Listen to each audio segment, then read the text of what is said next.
A lot of people have been wondering if this wonky sail configuration is the best for circling enemy ships now, with the idea that you can get wind on two sides of the circle instead of just one. This is a setup that newer players used to tend toward that didn't work out as they were thinking, but with June's update, yes, this now results in the most ideal circles.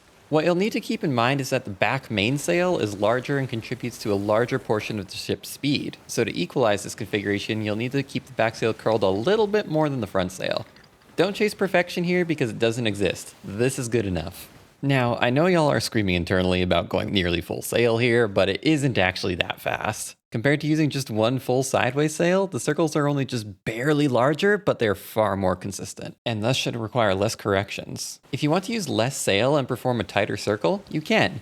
This makes it easier for high waves to prevent you from landing cannonballs and makes it easier to get one-balled or boarded by the enemy, but I know some people prefer this and it works with the wonky sails too.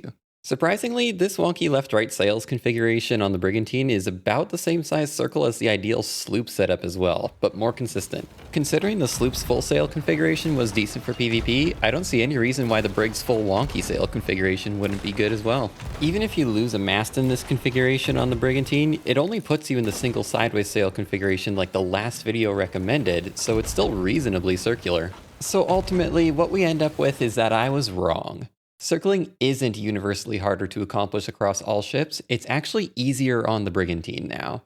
Even with only one mast, you can accomplish similar circles to the old method, but with both masts, you can accomplish a more perfect circle than was ever possible before, with even less corrections. The developers stated that these sail changes were to balance ship speeds in combat, removing the Brigantine from its pedestal in running and chasing situations specifically.